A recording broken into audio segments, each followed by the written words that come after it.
All right, I think we are live. Hello and welcome back to the Chargers check-in. My name is Cecilia. Can I get any confirmation that my sound is working before we get started?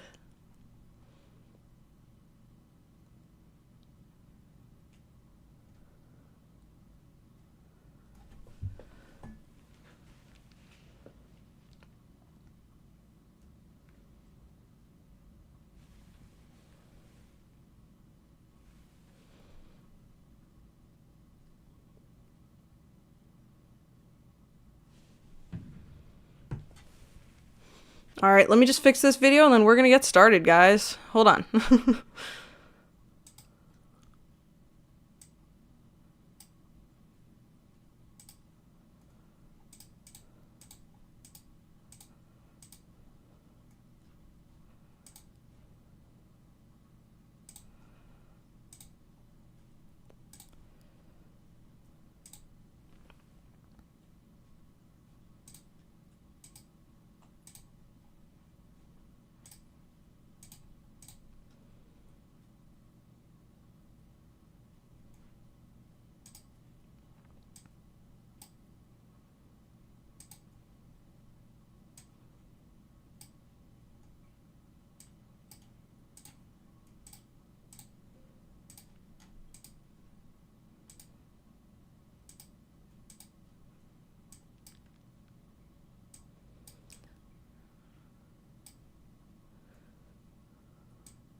All right, I think we are on. How are we doing?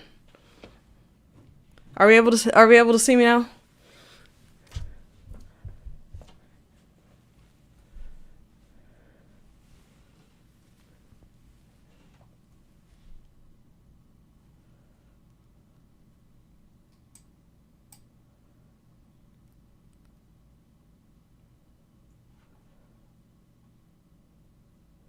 All right, looks like we are good. Okay. Appreciate you guys being here. So, um, before we really get started, because I want to give a couple people a chance to get in here, um, I wanted to show some stuff that I got for Christmas because one of them is really funny. So first of all, I got this I got this poster right here. It's like a 1960 like retro poster, and I like it because it doesn't say Los Angeles, and I don't bring that up often, but I don't love yeah, you know what I mean? More of a San Diego guy. But I also got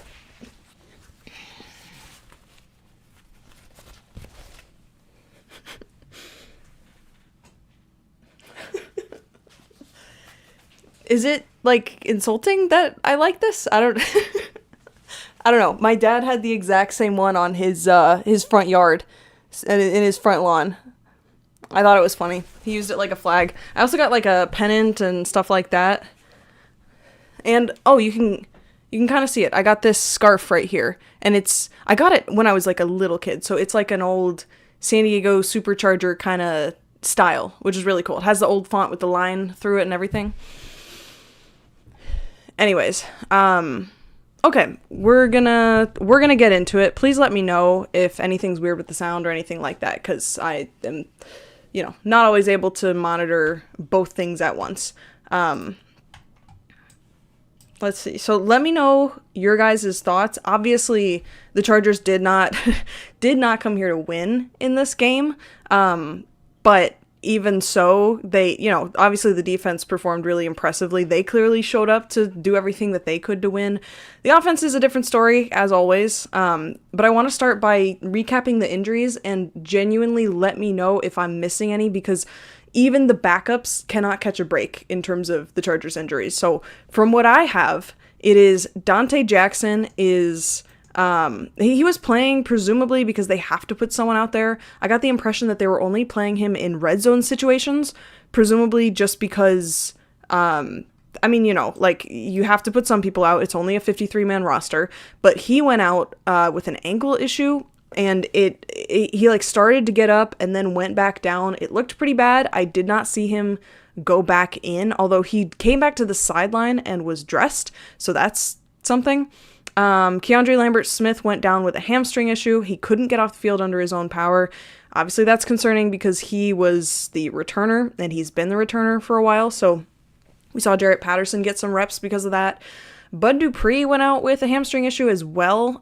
Interestingly, after that, Troy Dye got some reps at edge rusher. That'll be fun to watch on tape. I'm curious, what the idea was there. I'm also curious how many reps Kyle Kennard got, and we'll talk about that later.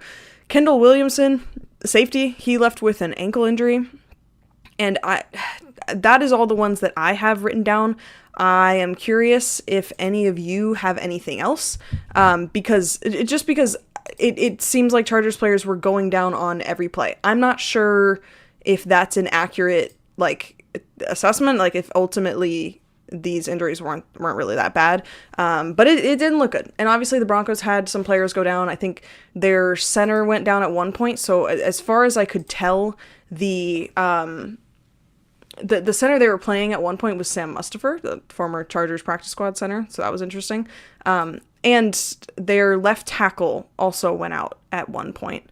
And I think a cornerback, but still, it seems like no matter what is happening, the Chargers have the worst side of the injury issues. So, it's unfortunate, but even the backups can't catch a break. I don't know, man. I don't know what it is. But yeah, let's get into what we saw. I want to talk about the offense first. So, give me your guys' notes on the offense. I want to know what you guys think. Taking a look at the box score, Trey Lance was 20 for 44 for 136 yards. Average was 3.1, no touchdowns and 1 interception, and got sacked 4 times. So obviously that's not a very good game. The main takeaway from that line for me is they really didn't run the ball a whole lot. And, to a certain extent, it's they were down the entire game. You can't necessarily run the ball from behind.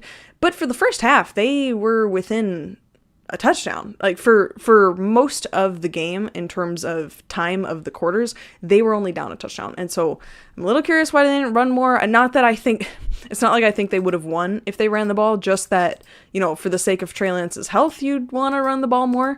But, I also understand they want to give Trey Lance a chance to show, right? To show what he has. Because, going into this game, it was like, well, maybe Trey Lance can show something. There's a lot of teams that need a quarterback.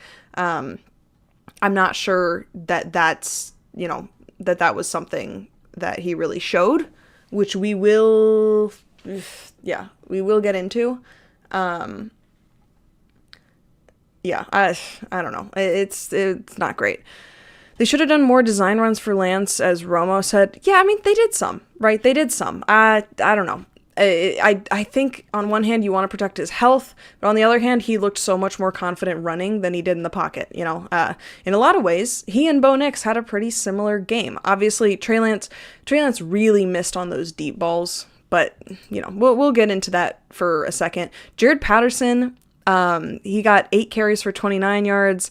It's not great, but he had a few good plays. Kamani Vidal got 3 carries. Honestly, I'm surprised he was out there at all. I would have given all of his carries to Patterson or Haskins, just because I think Vidal is really important in the postseason. Trey Harris only had 2 receptions, but I thought he looked good running his routes. That'll be fun to watch back and see. Keenan Allen hits all of his incentives. Arondé Gaston only had 2 catches, but I thought he had some good blocks out there. Obviously on the defensive side, the sacks were pretty awesome. The defensive line, we're going to get into the defensive line. I thought they did not look like a backup defensive line. And that was pretty awesome because the Broncos have a pretty good offensive line. I know they were dealing with 2 injuries, but to me, it's all of those other starters really started to fall apart because of that, which puts the Chargers offensive line into perspective a little bit. But yeah, let's talk about the offense. So, this is what a Greg Roman offense looks like without Herbert. To a certain extent, yeah. I think Greg Roman is probably holding back creatively as well. Maybe that's generous of me. But anyways, they had a timeout right away, which was really annoying. I think it was on a 3rd down play. Seems to feel it feels like a coaching issue to me that they always seem to have these, kind of, early in either half timeouts where you're like, they really didn't, obviously you don't want to give up the drive, but how are the miscommunications this bad? And how is it that they don't have a chance to reset? Like, are they taking a long time to get to the line? Is something off with the snap, the snap count? It was a little frustrating seeing Trey Lance get screens called and get quick game. Like, the quick game was really the game plan, and Herbert doesn't really get those. So it was a little frustrating that they seemingly protected Trey Lance more so than they protect Herbert usually. I don't know, don't like that. There's a reason that Trey Lance leaves that game healthy. Obviously he got a lot of hits, but I don't know. That was a little frustrating. I like when they have the blockers in motion when they run the ball up the middle. That like trap run play up the middle is not used often enough in the NFL, and I feel like every time I see it, it is when they're going for like 15 yards. I liked the pitch to the left that turned into what should have been a tackle for loss into positive 2 yards. That was Jarrett Patterson on that. The running backs have a lot of resilience, and it's good to see. That's kind of probably an effect of playing behind Kamani Vidal and Marion Hampton, right? That's kind of what they're good at. It's yards after contact, really good contact balance, keeping their feet going. I thought Jarrett Patterson overall did a good job with that. I think, Kamani Vidal got, 3 carries.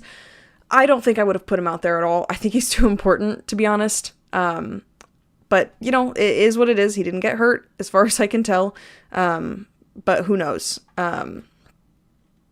Delay of games were killer. Yeah, and I think that while to a certain extent you can go, yeah, Trey Lance is a backup and Andre James is a backup. You have these backups everywhere, and maybe they don't quite know what they're doing, but to me, it's like, what are you doing as a backup if not trying to pick up the offense as well as you possibly can? Installing the offense is, that's an offensive coordinator's responsibility, and getting everyone to the line of the scrimmage in a timely fashion is both the responsibility of the quarterback and of the offensive coordinator, right? Because you have to get the play to them quickly, and then you have to communicate it quickly as a quarterback so that you have time to adjust.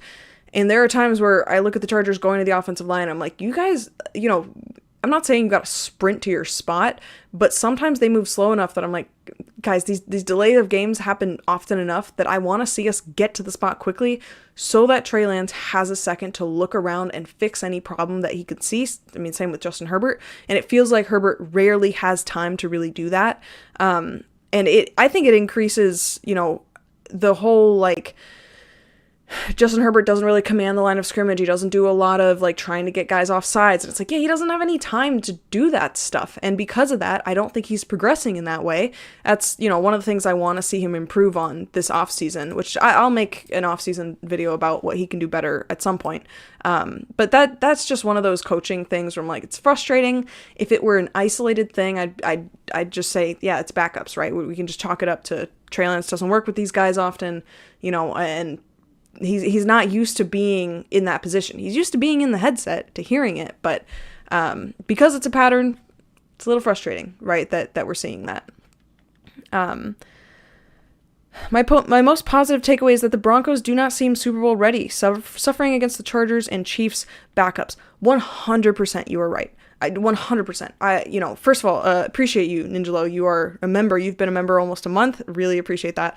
But I agree. I find it really strange how much their offense struggled against the Chargers backups on defense. And I don't know. I don't really get that because they were getting pressure, but there were definitely guys open. That there was that one coverage sack in the red zone that I think the broadcast highlighted it as a coverage sack, but for the most part, everything was there for Bo Nix. He made a lot of bad throws. He and Trey Lance looked kind of similar.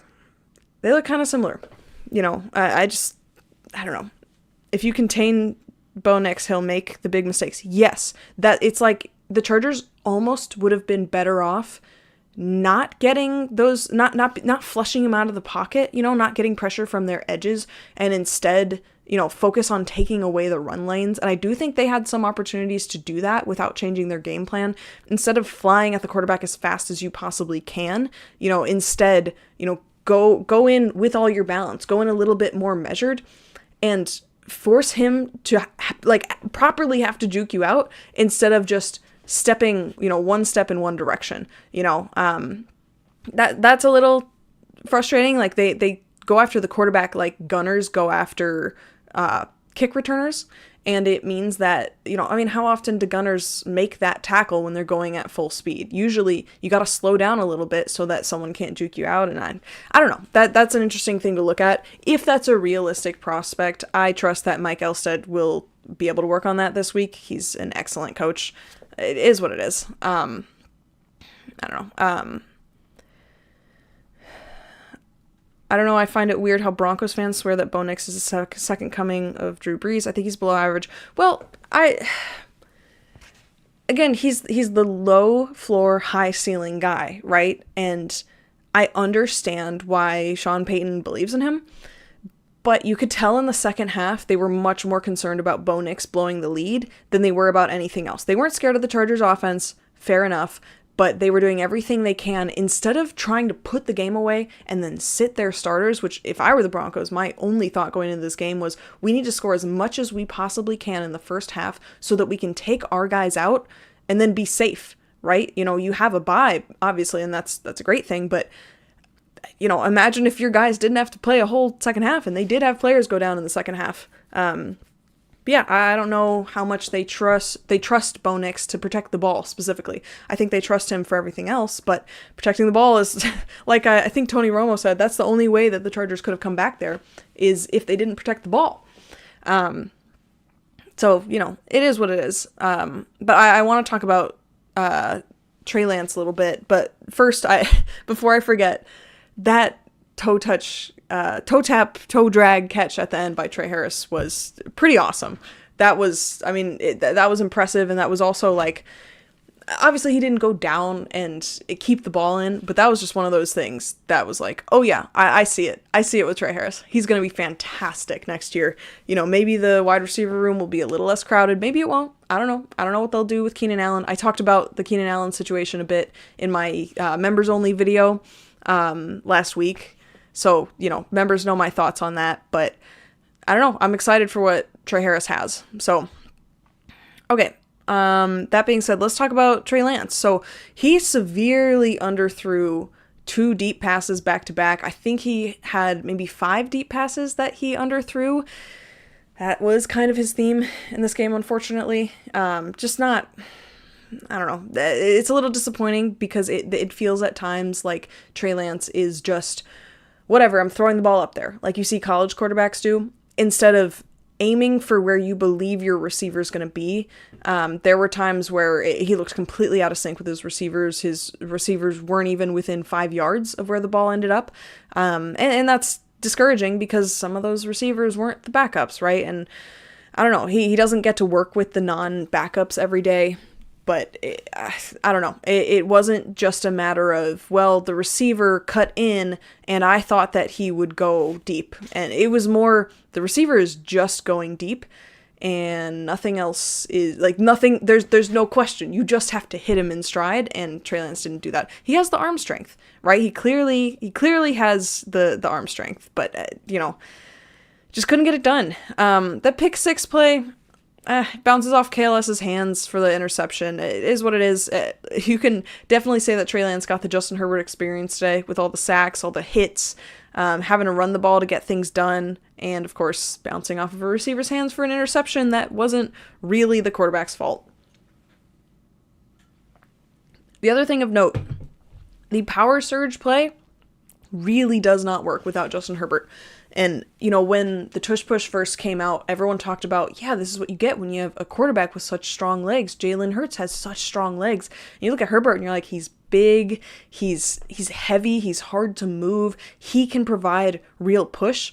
Trey Lance did not provide any push. In fact, he looked like he was just sitting there waiting to be pushed forward. Whereas Herbert, if he doesn't move forward right away, he's looking around for the hole. He's looking for the seam where he can get in there and he can provide push himself.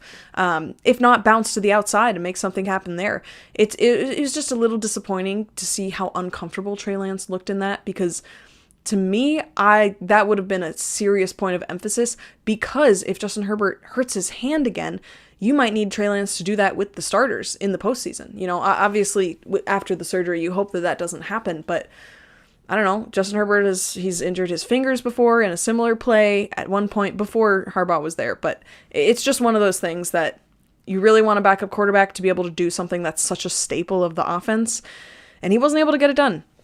So it is what it is. He just, I don't know. It looks like you could have put anyone in that situation and they would have done better. And I wonder if in retrospect, they wish that they put, Tyler Conklin out there, or, one of the running backs could have been interesting. I don't know. I don't love it.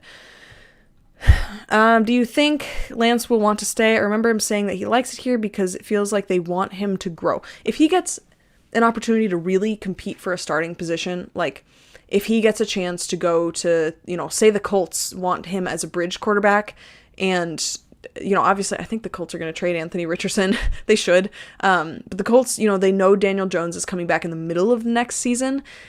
Maybe they need him as just a bridge, just as someone who can come in and help the offense out with his legs and get comfortable back there. He clearly has the talent. He can make deep throws. If they see something, maybe he wants to do that. That would get him game snaps, which would put him on NFL tape. As a backup, you can have all the hype in the world, but Herbert just doesn't miss time a whole lot. And so, and no one is going to compete with Herbert's starting position, so I don't know. If he gets a chance to leave, he'll leave. But in terms of being a backup, I do think he would want to be re-signed because, like you said, I think he really does feel like the Chargers want to develop him. I think that's why they kept giving him passing opportunities today, so that he would have his chance to show the league what he has. Otherwise, I would have been running the ball the whole time. I talked about that early in the game. Just run the ball while the score is low. It's the least risk of anyone getting hurt. You take the defensive line out of their rhythm. I don't know. Not that the offensive line's run blocking was any good, but it is what it is. He had some great scrambles. He did a great job with that 11-yard scramble for the first down earlier in the game. Escaping the sack, it looked like Justin Herbert out there escaping sacks. That was pretty awesome. He also had a great scramble on 3rd and long in the fourth quarter. He had some good throws into tight windows, but the consistency wasn't really there in terms of accuracy. So, I don't know. It's unfortunate. I was really hoping Trey Lance could have a big game. I'll admit it was for selfish purposes because I know that if Trey Lance gets signed, the Chargers should get a comp pick out of it. And since they don't have many picks next year, that would be something that would help him out quite a bit. He hesitated on that one throw to Keenan at the end of the first half that created that near interception. Arguably should have been an interception to Moss. And he had a couple of those turnover-worthy plays. Like I said, he kind of looked like Bo Nix out of there. In the beginning of the second half, he started to get a little inaccurate, but he got into a decent rhythm at the end of the first. And that's, that's something. Abdullah says, is Wax going to be the DP replacement of the future?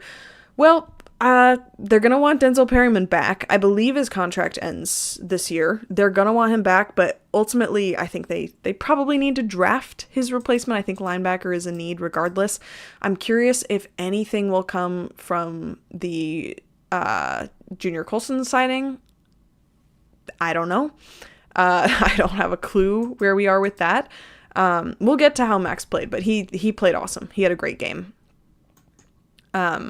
I know what you mean though, right? It's the physicality. Like that's what we're talking about. We're talking about how intense he plays, how hard he hits, his capacity in the run game, which obviously he did a great job today. But the last thing on Trey Lance, the biggest issue was the deep throws. You got to be able to hit a couple throws deep because when you have guys wide open, I mean, if he hits a couple of those throws, the Chargers offense, maybe they put up, 14 points, 16 points, 17, something like that. It is what it is. He was under pressure a lot. It was not a friendly situation for a young quarterback to go into. Bo Nix gets the luxury of a pretty clean pocket most of the time. And Trey Lance, you don't get that on the Chargers, unfortunately. So I'm not sure that Trey Lance really showed the NFL any reason to take a chance on him this offseason as a real starter. Like I said, he could end up being a competitive backup for a team that wants to sign a veteran. But who knows? So that's that on Lance. Let me know if you guys have any other Trey Lance thoughts Because I don't know. I'm just not sure. Not sure we saw enough from him for that. I still think he's a good backup. He's quality. I like when a backup can really use their legs, because that is something that a defense kind of can't take that away. Like, pressure can mess with a young quarterback, and disguised pressure and like all of the trickery the defenses do can mess with a young quarterback. But if you get a chance to take off and run, you can always take off and run. So that at least is good to see in terms of this year for the Chargers. Scott Matlack was out there today. He continues to be a good lead blocker. He is arguably one of the most improved players on the offense. And, you know, when they get him in motion, he looks really good. I think no matter what position he's going against, they have a hard time pushing through him. Interior defensive linemen, at times, they can hold their anchor, but I don't think that linebackers or edges, or even, you know, corners have a really good chance of getting through him. So it's good to see him continuing to work, because any form of blocking that we can get is really nice. And speaking of blocking, Aronde Gadsden had a nice block in this game. I think it was on one of the Keenan Allen catches. He also got a nice catch, ran a really good route for a first down. I love when tight ends get the ball on third down. To me, that should be a staple of an offense. At least of this day and age, the best offenses all have that. So it is what it is. Did you think Penning or James played well? Didn't pay much attention to them. That's hard. That's always hard to tell on the broadcast, but Andre James seemed to struggle a lot in the run game. It seemed like, you know, every time there was a run, he would get pushed back a couple yards, and that could, you know, I'm not saying it did, but that can lead to contact behind the line of scrimmage, which makes it a lot harder for the running backs. And that's one of the reasons we always run the ball to the outside, is the interior is not good. The problem is on this one is the exterior is not good either, so you may as well run it wherever you want, right? I don't know. I did not love what I saw from Andre James, but we're going to have to, I don't know, we're going to have to take a look at that on film. I just know that he had some bad run blocking reps. I'm not sure about his pass blocking. No idea about Penning. It's really hard to evaluate the whole offensive line on the broadcast. That's something that you got to look at later. It's just kind of is what it is. James secures the gap better than Bozeman. Pocket looks better with back. Well, that's the thing. The pocket might look better.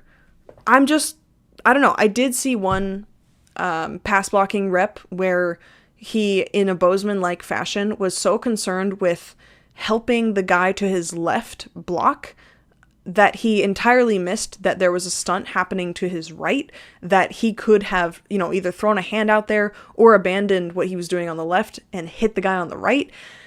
And that led to Trey Lance having to get flushed out of the pocket and run for his life. So I don't know. I understand that we're all frustrated with Bozeman. Obviously, Bozeman is not a good NFL player, but I think, I don't know, guys.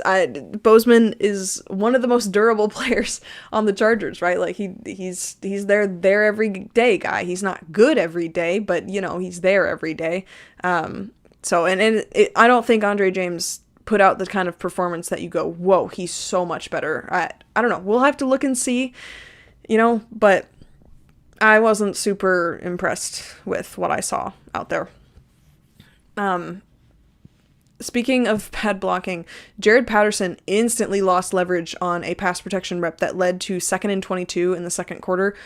Hampton and Kamani Vidal, they rarely whiff like that. If they miss on a block, they usually can slow a guy down first, at least make a lot of contact, but Jared Patterson was immediately put on skates, and, you know, he's not as strong as Hampton, but he's also not as technically proficient as Vidal, and I think that's something that, you know, Harbaugh values that a lot. You know, there's a reason that all the running backs, when they got signed or when they, you know, anytime we hear from them, they emphasize their pass protection so much, because it's clearly something that the running back room and Harbaugh values a lot.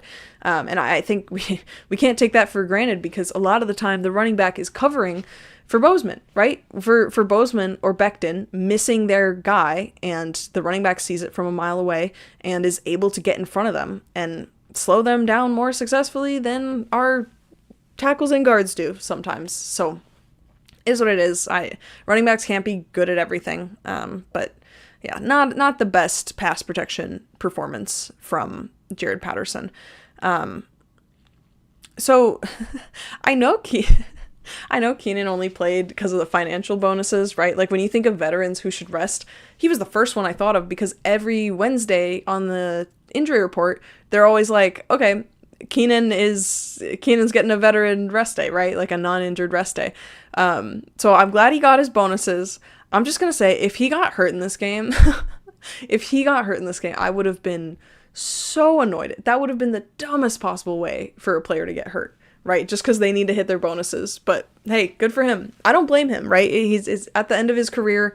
It's like, you know what I mean? It's the end of his career. Like, he may play next year, maybe the year after that. But I don't know. Guys tend to fall off really hard after 30 in terms of receivers. So he's got to get money while he can. The whole time I was like, it would be the most Chargers thing ever for him to just take a really big hit and get knocked out for the season. Or even like some career-ending thing. I don't know. So I didn't love that. But the good news is, third and Keenan is like kind of back. Third and Keenan is I talked in my members video last week about how third and Keenan kind of fell off a little bit. And in some ways that's good because they're less predictable, but in some ways it's bad. The problem is, once it starts working in a game, it's like the Chargers just keep going to it. And I don't know if that's play design or if that's on the quarterbacks. I think it's play design, because it seems like when that happens, both Herbert and Lance only have their eyes on Keenan, which isn't great, and that led to a very bad interception from Herbert a lot earlier in this year. But, if third and Keenan is back, that's good timing for the playoffs, right? Obviously, he's not getting into a rhythm with Herbert in this game, but, it's clearly something that they worked on with Lance a lot.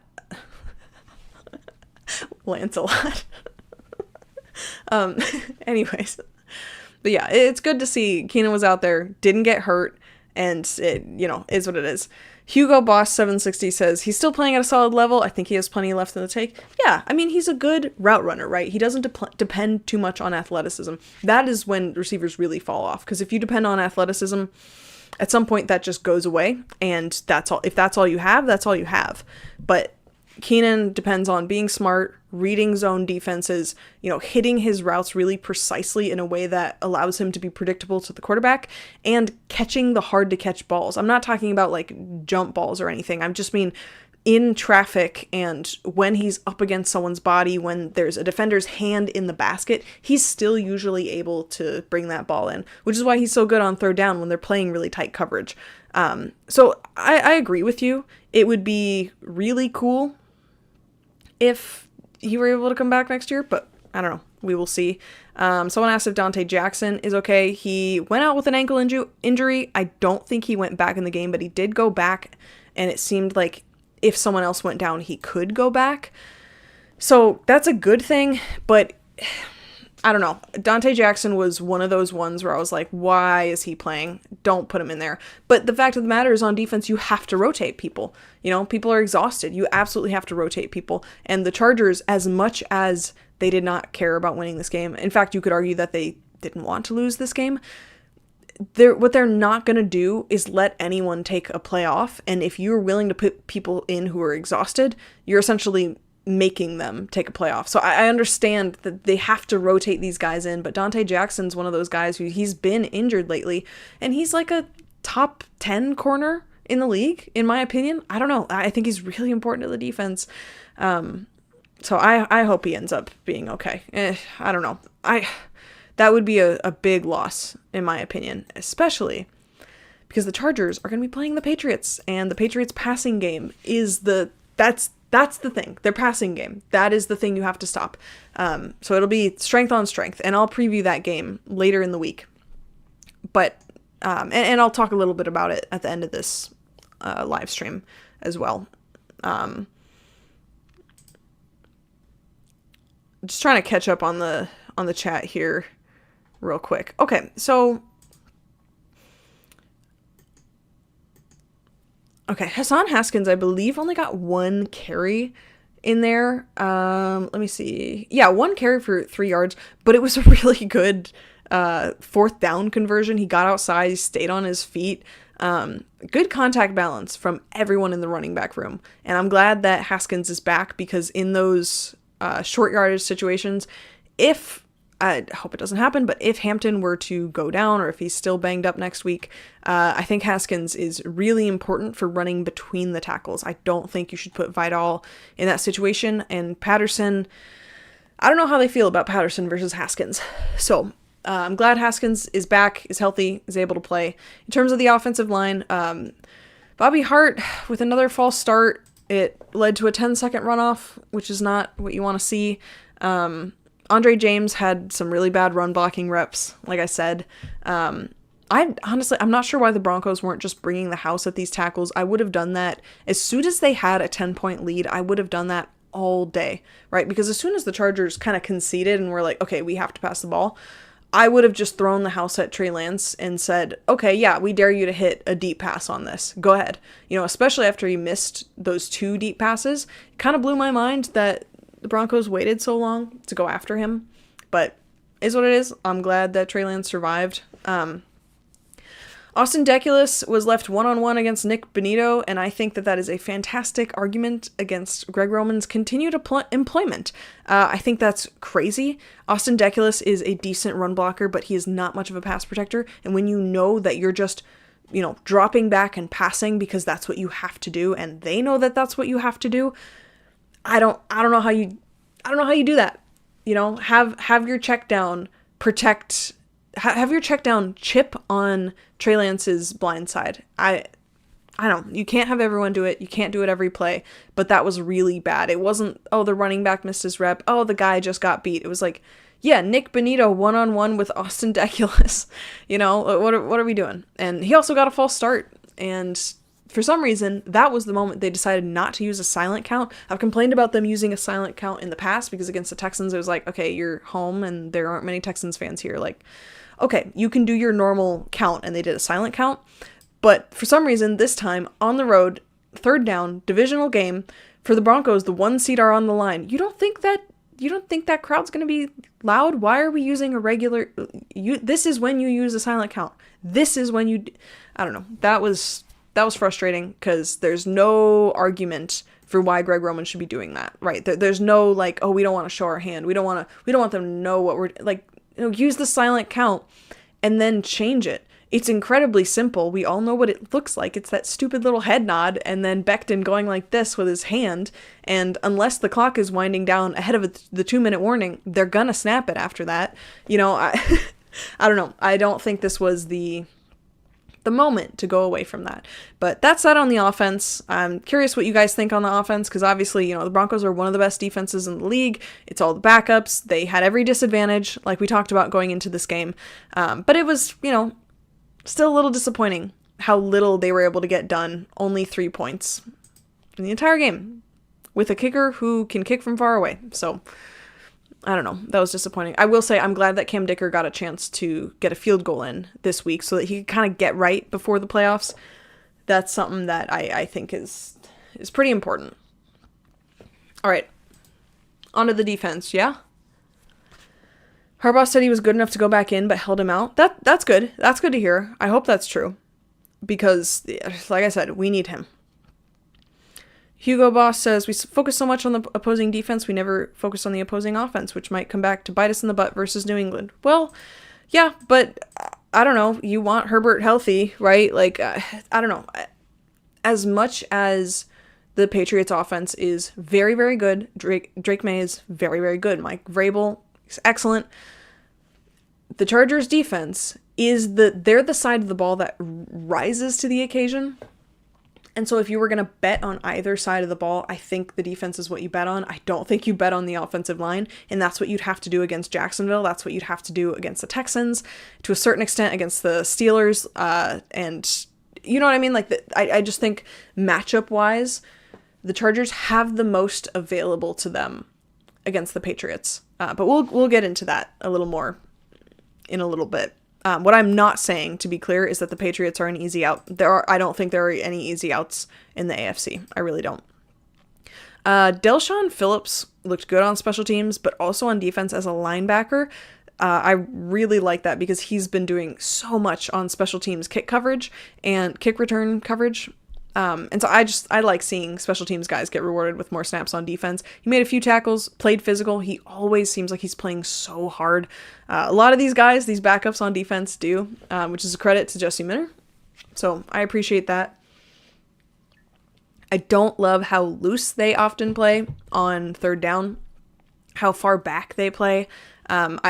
It feels like they're betting against their own coverage ability, and I don't love that. I know it can give you an opportunity to jump the route, but I don't know. 3rd and 6, maybe it's time for a little press. Maybe it's time to be a little closer to these receivers and force them to really earn being open on their release.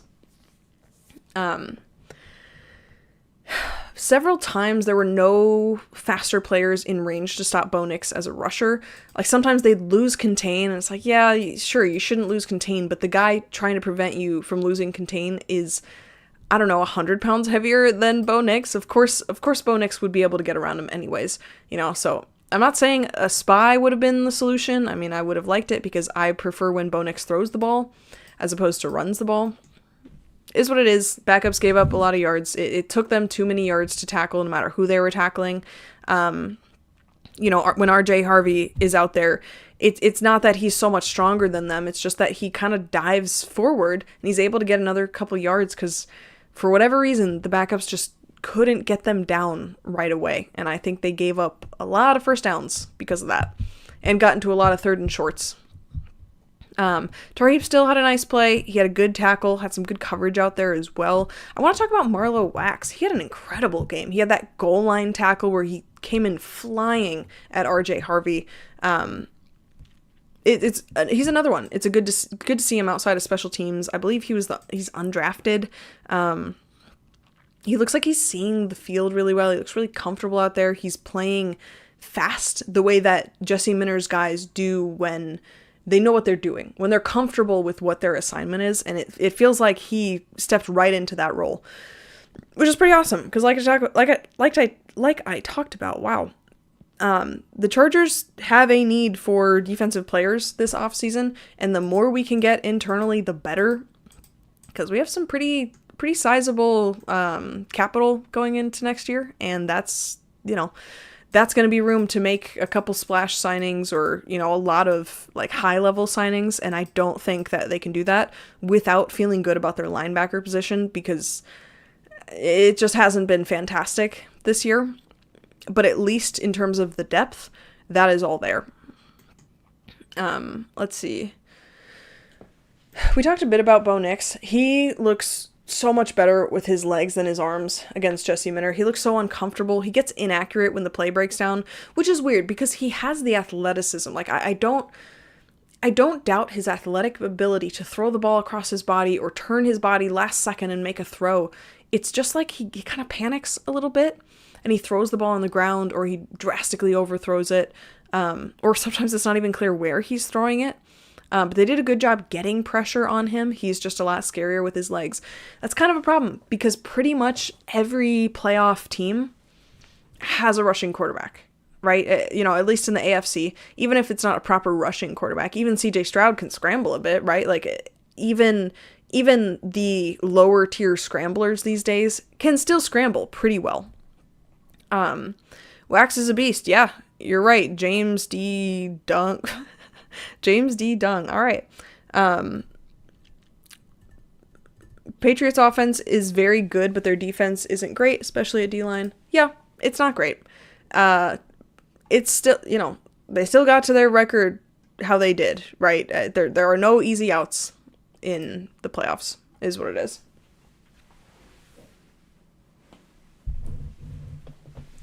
All right. Look who just arrived.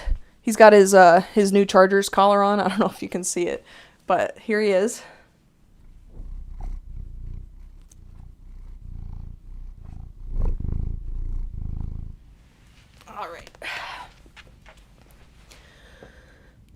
All right, where were we?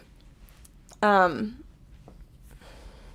that one play from Bo Nix where he's scrambling and then he goes out of bounds when he could have broken free. because he's looking at the scoreboard was so funny to me. Like, I get it. You're probably looking at the scoreboard because it's showing an angle of the game and you can see on the other side of the guys in front of you. But you do have to get by the guys in front of you, right? Like, you do have to do that. That was really funny. Between that and him kind of panicking, I think it's just one of those he's new to the NFL guys. I almost said, well, he's young. He's like the same age as Herbert, so he's not really young, but he's young in his NFL years. So, is what it is.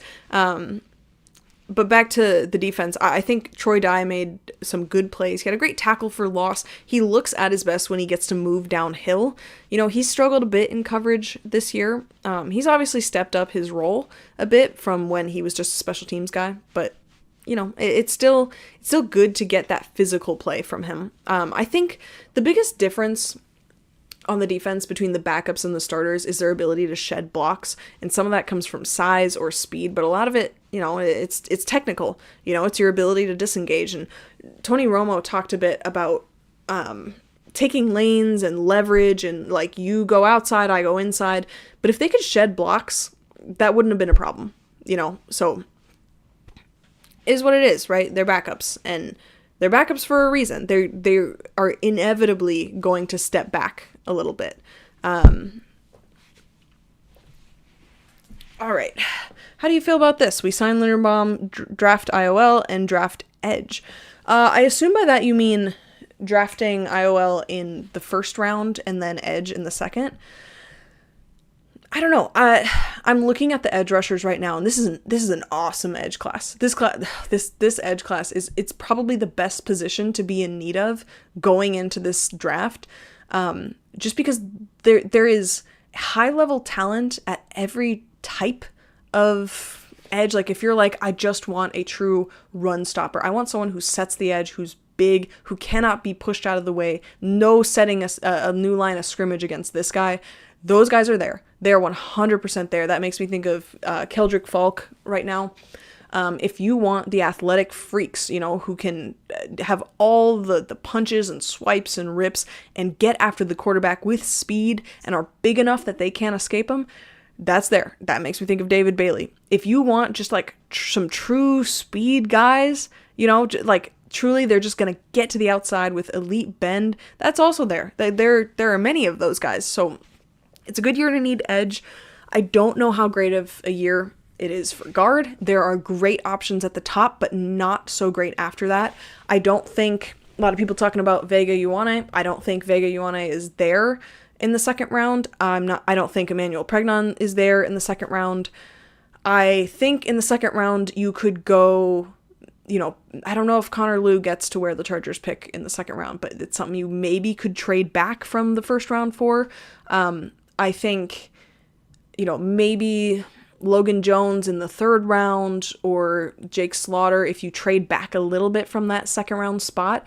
I'm not sure how many guards are really, or centers for that matter, are really worth a first round pick. That's my concern.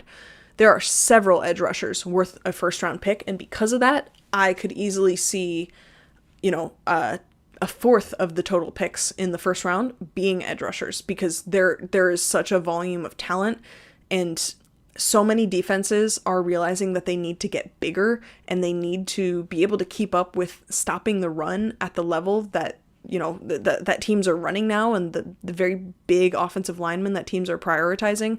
So I don't know. Obviously signing Tyler Linderbaum would be pretty awesome. Like that, I think that would be a good move. I'm not sure what that would mean in terms of a comp pick for the Ravens. So we'd have to look at the details on that, but I don't know. I do think the Ravens are going to re-sign him, but they've been giving a lot of people extensions and they haven't given him one. So that's that on that. Matt P says, what's up, Cecilia? What were your impressions on how the IOL played, particularly James and Taylor? Not sure if you're able to get much of an eye test.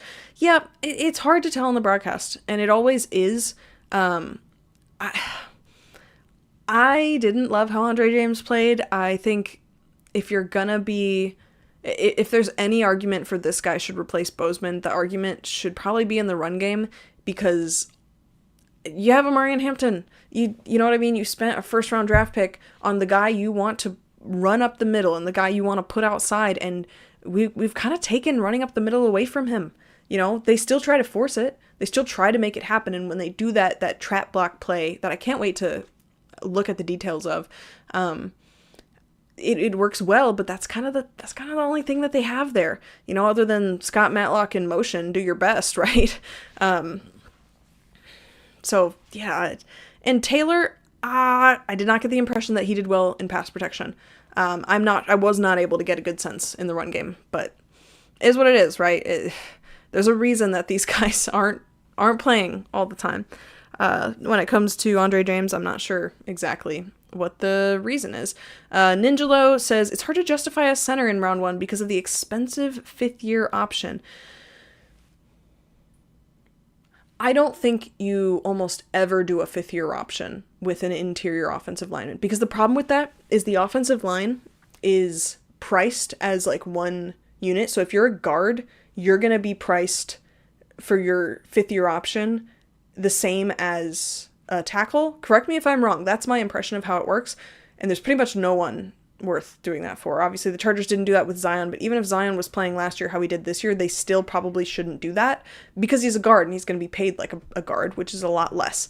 To be honest, I don't know that means that they can't justify a center in year 1, because even if you don't take the 5th-year option, you can still re-sign them.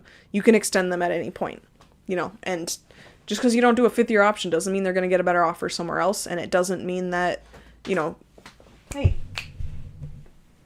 come back. Don't do that. He's trying to eat my poster. All right, buddy.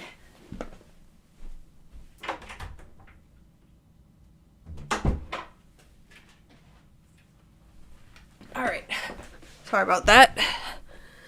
Buddy was committing crimes. Yeah, my concern about center in round 1 is I don't know if there are any centers worth that. Connor Lew now has an injury history, and even if he didn't, I'm kind of like, high-end round 2, where the Chargers aren't picking. That's the problem, right? I think the sweet spot for interior offensive line is the top of the 2nd round. But there will be guys in the 1st round. There will be someone there. I'm not exactly sure who, but there will be options. We'll see what their priority is. There are just so many talented edge rushers that I have a hard time imagining that the best player available will be an interior offensive lineman. Now, there's a lot of tackles who could be interior offensive linemen. In my guards video, I didn't talk about Francis Mauigoa from Miami, but he could play guard. You know, when I revisit that class, I'm going to consider him a guard because I thought he would be considered a tackle, but from what I gather, NFL scouts are kind of more considering him a guard. There might be some teams who disagree with that, but I should have evaluated him. If I had, I probably would have him in the top 5, probably. I'm not sure.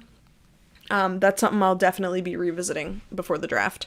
Okay, I want to get back to the defense a little bit. The defensive line, Bud Dupree actually got a quarterback hit. He nearly got a sack, so that's nice, but then he left with an injury, so what do you expect, I guess? The middle of the defensive line looked pretty good against the run. Jamari Caldwell had a nice tackle for loss. Deshaun Hand had a good tackle as well. It's frustrating how much they give to rushing quarterbacks when they flush them out of the pocket. Like we talked about earlier, they're almost better off just shrinking the pocket and forcing Bo Nix to throw under pressure. Odafe Owe dropped into coverage a couple times, and it is amazing to me how often that confuses quarterbacks. Like how often, maybe because of how much quarterbacks are seeing, as soon as they say, oh, this guy is rushing the passer, it's like they stop regarding him, and then they'll throw it right to him, right? That's how we saw, I think it was Deshaun Hand who got the big man interception earlier this year.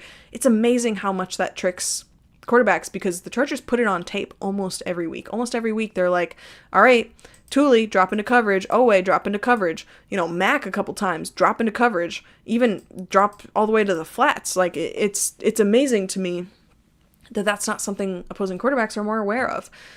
But you can only be aware of so much, right? Justin Aboigbe had a great sack. He just completely overwhelmed his blocker, and he got another one later. So his season total is now to 6. He is, he's developing nicely.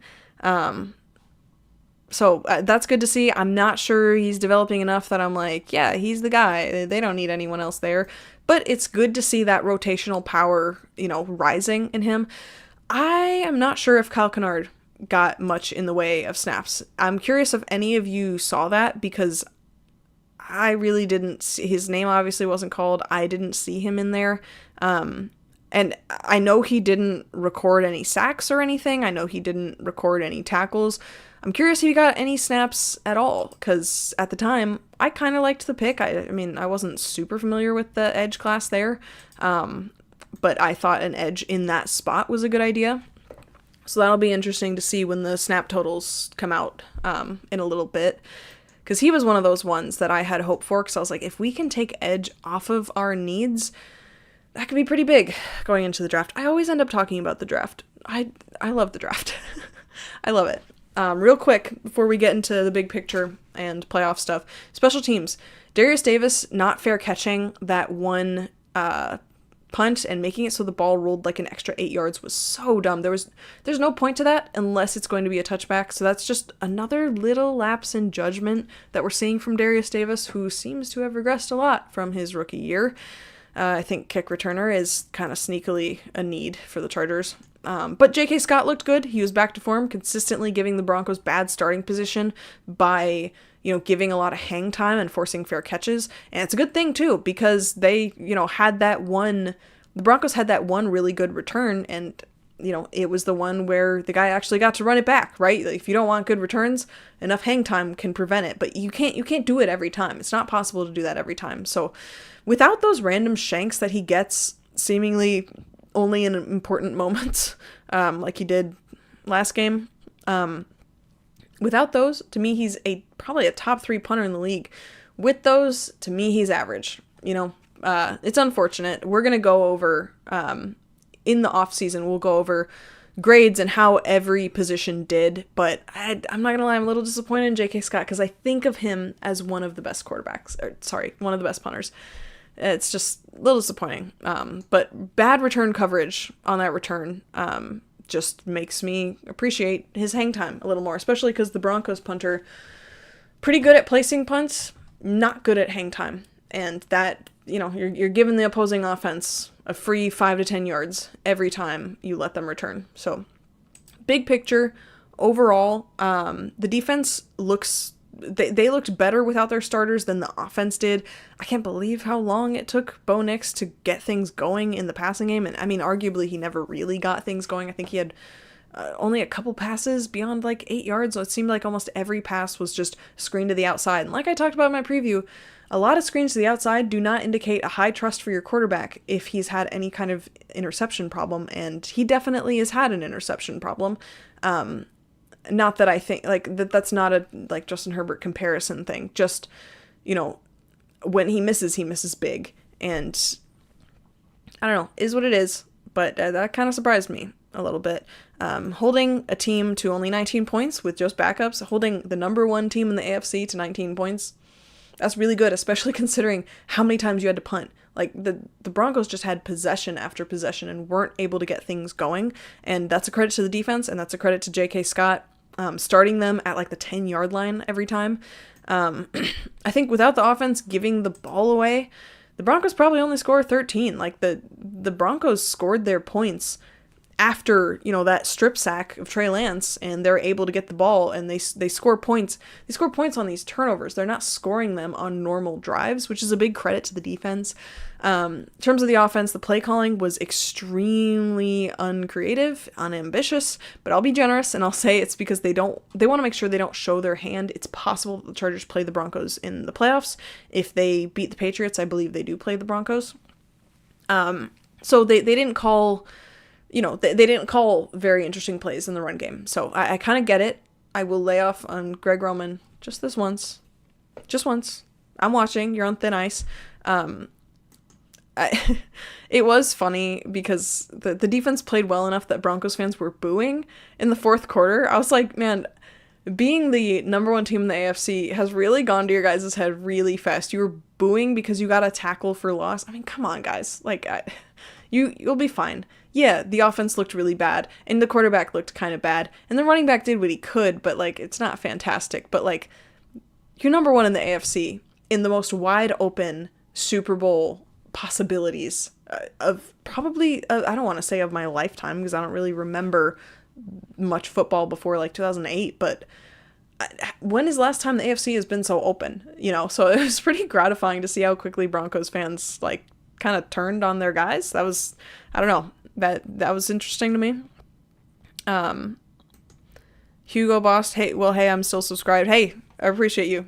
I really appreciate you, man. Yeah, man. Well, if you guys are interested in draft stuff, I'm going to be doing a lot of draft stuff soon, and I'll talk at the end of the game what my plans are. At the end of the game, at the end of the stream, what my plans are with that. But yeah, ultimately, Bo Nix looked similar to Trey Lance, which does not bode well, frankly, for either of them, unfortunately. The Broncos did not call plays as if they believed in Bo Nix's ability to protect the football. I almost wish the Chargers could play the Broncos in their first game before more of the Chargers players are inevitably hurt in that first playoff game, because the offense looks like a bunch of backups, but the defense did not look like a bunch of backups. That's pretty awesome. I'll take that. So that's it for this game. The other thing is that now we know that the Chargers are the 7th seed. They're going to be playing against the Patriots.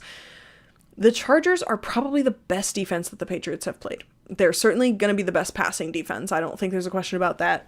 But, there's a big debate about strength of schedule and are the Patriots like frauds and all that. And I never buy into that because Drake May looks really good, and we know that Mike Vrabel is a good coach. So the are they frauds thing to me, it's kind of irrelevant. Just because, when you have a good quarterback, a good coach, and generally good play, like good game plans, and you don't drop the ball when you're not supposed to, you can beat just about anyone. My biggest issue with the Chargers is they have lost to bad teams. Okay, you got ran over by the Jaguars. Okay, one of the best teams in the league started to pop off. I don't love that they started to pop off against you, and that was when they started their run, but it is what it is. But why did you lose to the Commanders? But why did you lose to the Giants, right? Well, the Patriots haven't really done that. I think they lost to the Raiders, might have been week 1, but that's so early in the season that I'm kind of the Patriots kind of didn't know they were good yet. That's one of those things, coaches, a lot of time they'll say you learn more from losing than winning, and that is one of the things, when I was coaching, I very much disagreed with. You learn more from winning because you learn that you can win and that you're good, and it is always worth going for the win, which, I think once the Patriots learned that, no one was able to stop them. So I'm not going to make any kind of argument that the Patriots are an easy out. And I don't recommend that Chargers fans do that either. But the Patriots probably have the worst pass rush of any of the AFC playoff teams. I'm not saying that they're terrible in terms of pass rush, but they don't have a Will Anderson. They don't have a Nick Bonito, right? They don't have these guys that can single-handedly wreck the game. As a unit, they might be able to. But I think that the Chargers are going to have what they need to game plan around that. It's just going to be a big question of all right, Greg Roman, what have you been saving for the playoffs? What is still in your bag? Because I haven't loved what you've pulled out of it before. So it is what it is. And I trust the Chargers defense, and I trust Jesse Minter. But speaking of Jesse Minter, the other thing we got to talk about is the fact that Jesse Minter is very, very likely going to get head coaching interviews starting very soon. I believe interviews can start as early as this week. And he's a very desirable head coaching candidate. I think for some teams, he is going to be one of the top names. The biggest question is how many teams want a defensive guy, right? Because, a lot of teams look at it well, we don't know who our quarterback's going to be. Don't we want someone who can develop a young quarterback? If we think we're getting one in the draft, if we think we're getting one of these young reclamation projects, if we're going to trade for Mac Jones, if we're going to trade for, if we're going to get one of those guys, don't we want a coach who can kind of be in step with the quarterback, kind of what early on Brian Daboll was for Jackson Dart? I think that's a good argument for Brian Daboll. He kind of lost the team overall, but he made Jackson Dart look pretty good. And after he left, Jackson Dart didn't look very good, right? So there's a good argument there for why you don't want a defensive guy. But in terms of the coaches that Jesse Minter is competing with, there are a lot, but I think Jesse Minter is in that first tier of one of the more desirable coaches. I think, in terms of defensive coordinators, he's competing with Chris Shula from the Rams, Jeff Hafley from the Packers, Vance Joseph from the Broncos, who I think should be one of the top candidates. There's an argument for Lou Anarumo. I don't think he's one of the top candidates, but I don't know, maybe if he impresses in interviews. The Jaguars DC, Anthony Campanelli, I think that's how you say his name. I think he's going to be in that conversation because of how they have really, really flipped things this year. Steve Spagnuolo, would love it if someone would hire him. Would absolutely love it if someone would take him away from the Chiefs. And let's see, Matt Burke, maybe, from the Texans. That's also possible. And there's an argument that Jesse Minter is also going to be getting calls from colleges, right? So those are the defensive coaches that he's competing with. There's also an argument he'll be competing with those offensive coaches. Some teams aren't going to care if you go offense or defense. They're just going to take the best coach available, which is what you should do, right? Like that's what you should do. Any coach can get a decent offensive coordinator in there, but you need a really good head coach is what I think. So with that in mind, he's also competing with Clint Kubiak, with Joe Brady, maybe, arguably, Grant Udinsky. I think Matt Nagy has been getting some buzz. It kind of blows my mind. Cliff Kingsbury, Mike McCarthy, Brian Dable, Todd Monken from the Ravens, I think, is a really underrated option. I think he has been a viable head coach candidate for a couple of years now. I know that the Ravens have kind of fallen apart, but it's happened on both sides of the ball, arguably more so on defense for most of the season. I know there's kind of a recency bias with all the Lamar Jackson stuff, but I think he will be great wherever he goes. And I think Mike Kafka is a candidate for the Giants job in particular. He's their interim head coach. And, like I said, do you want a defensive guy or do you want an offensive guy? If you want a defensive guy, to me, that first tier of candidates is Chris Shula, Vance Joseph, and Jesse Minter. I don't think anyone else is in that tier. If I were the one searching, I would be giving Brian Flores a call from the Vikings. I know that he left in a bad way with the Dolphins, but I think he is going to kill it at his next job. If he gets a head coach offer, I think teams will feel really foolish for not pursuing him harder. I think he interviewed about getting head coach interviews mid-game, not sure. I think I got the impression that it was a pregame thing, that's what the sideline reporter was talking about. But yeah, he's definitely going to get interviews. He clearly wants to be a head coach. It's clearly what he's been, that's what he's been looking forward to, right? That's what he wants to do. But, I think he has the potential, depending on how the Chargers do in the playoffs, to become kind of the Ben Johnson type, where he can kind of take his pick of jobs.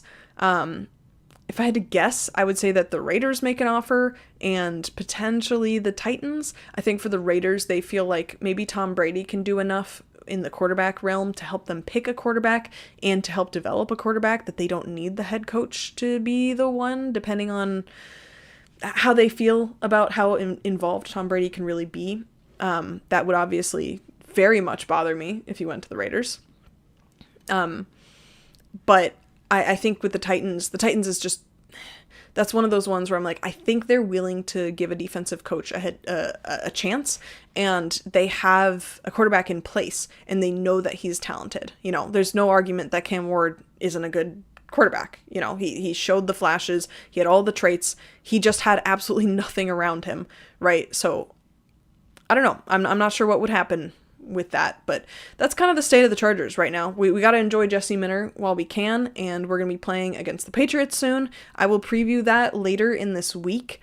I also wanted to mention real quick, so we've been talking about the draft. A couple of you guys in the chat are members. I'm going to be doing a lot with the draft for members. At least that's the plan. That's the idea. And I would like to do some film breakdowns of specific players. I'm thinking the edge class is really what I'll focus on, because there's just so much good with this edge class. I've already been pulling clips and getting stuff together. If I do film breakdowns, I do have to put them as member videos, because I am afraid that if I post them in general, that they could get a copyright strike, because I'm just not sure how to navigate this stuff. I'm not entirely sure how that works, and I want to make sure that I'm able to do everything that I want to do. And unfortunately, because I don't have access to all of the possible film in terms of all the, like, all 22 angles, you in college football, you have to, like, know a coach to be able to do that, or be in a certain, like, journalist network. And obviously I'm not, because I'm just getting started with this stuff.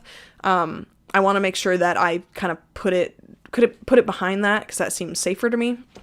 But I'll be doing breakdowns of every position, prioritizing the Chargers' position of need, but also just covering every position in general in the draft.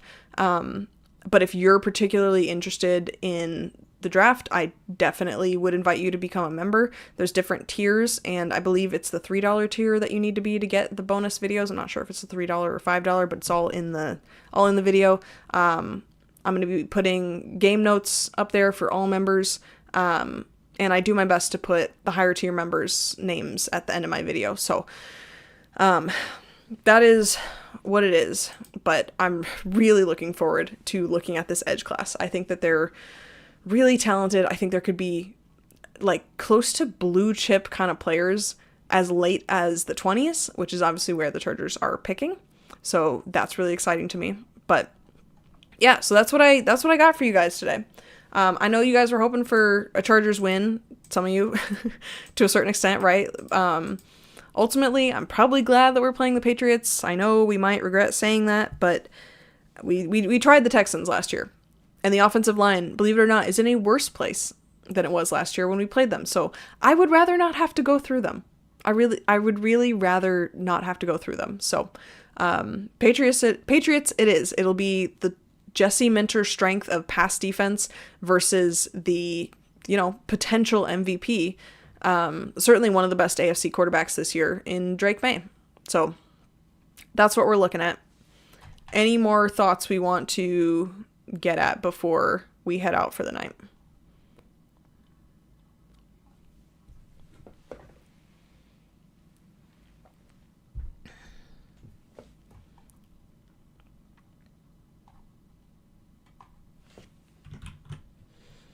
All right, then in that case, I'm going to sign out. Thank you so much for being here.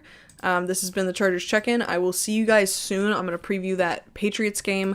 I'm going to go hard into this deep dive. It might be one of the longer videos. And then I will probably, I'm not going to promise it, but I'll probably have another members only video this week. It just seems like there's a lot going on. There's some substantial stuff.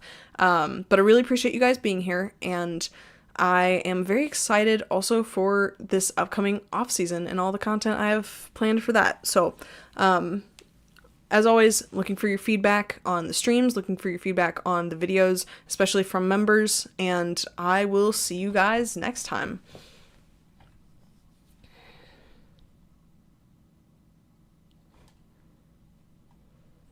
Love the long vids. I appreciate it. I love doing the long videos. They take forever to edit. They take forever to edit, but it is what it is. I love you guys.